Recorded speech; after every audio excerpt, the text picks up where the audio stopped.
Okay, thanks, Akina. Thanks for having me, and happy birthday to Chidima as well. Thank you. So I'm an author. I'm also a speaker as well as a baby loss advocate. So all the work I do is kind of linked in based on my own lived experience. So I'm very passionate about supporting women on their journey to motherhood, either you know, for those who are already mothers and those who are still on that journey. Professionally, I also work in a communications role. Mm. And I also am a mom of four children. Two are in heaven and two are teenagers. I'm also married to my husband. I've been married for about 22 years. Wow. So yeah, that's Wow. a bit about me. Okay. Okay. So, can you share a bit about what led you to become an advocate for women and Okay. the things you do with them? Yeah. Okay, so I kind of, alluded earlier on that, I have four children and two Mm. are no more. Shortly after I got married, I had a bit of delay with conception, Mm. and eventually I did get pregnant, and that was, one of our, the happiest moments of our lives, and we were looking Yes. forward to bringing home our baby boy. Everything was kind of straightforward. It was a straightforward pregnancy, low risk, and then come the day of delivery, few hours into labor, things kind of took a different turn. I woke up from sleep from my sleep to see a room full of medics, and I was told that there was no heartbeat and our son had passed Wow. away in the womb. It was a big shock because that was something we never even saw coming. Yeah. Nothing could have prepared us for something like that. And it was really tough. It was really hard. And I had to navigate all of that. As a couple, we had to navigate all of that Mm. by ourselves. I mean, there was a bit of support here and there, but they didn't really address, all the questions that I had. So somewhere from a cultural and traditional perspective. Also, there was also a lot of questions from a faith perspective. Being a Christian, I didn't understand how, bad things like this could happen.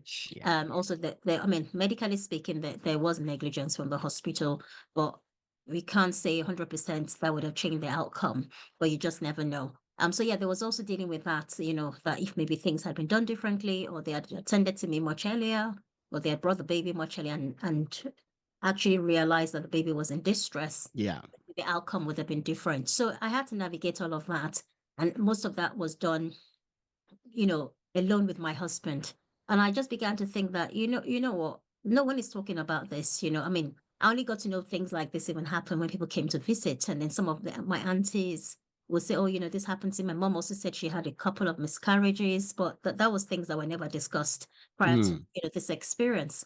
And I just thought, why is no one talking about it? Why is this not public knowledge? So I spent a lot of time online trying to find answers, trying to find support. And it was kind of interesting that most times I will come off reading all the stories even more discouraged than when I actually went looking for the stories and I was looking for hope. But I just didn't get that online. And so I began to do my own research, began to look for my own source of hope. And that led me. And I think when I came through that process of grieving, of healing, I just felt, you know what, there's something that I have discovered that I know other women would benefit from. Yes. And I made that brave choice to actually share my story. I'm a very secretive person, and I have changed over the years, so I'm totally different from the people know me as.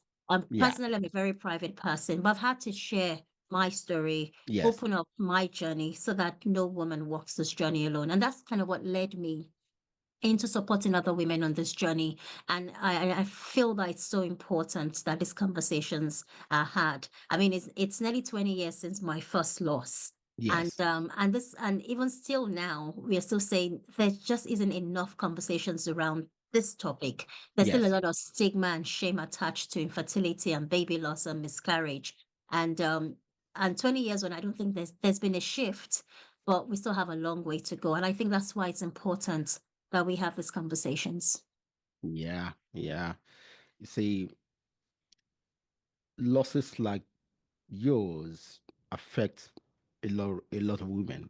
Okay, a lot of families, and unfortunately, people who suffer loss like yours don't talk about it. Most of them. Okay. Um, maybe they think it's a private thing. Okay, of course it is, but just like you eventually realized those things affect a lot of people, and the only way people can get support is if survivors, okay, I use that word because say stroke survivor, we use that word. People who suffer those life circumstances, if they come together and talk about it, because by talking about it, it's part of healing, okay, which is very, very important. And secondly, you help your personal situation will help people who even haven't started on the journey. But when people listen to you, they say, okay, this is what this person went through. And then when they are on their own journey, they make sure that the kind of situations you went through, when they see those things happening to them, they know it's time to take action. You see, and like you said, you don't know if the hospital, the doctors have noticed what is going on and did something then at the beginning, maybe your circumstance would have been different. Okay, you don't know, but your story might guide people to raise their hands. Hey, can you help me, so that those circumstances will not recur with other people. Thank you for that.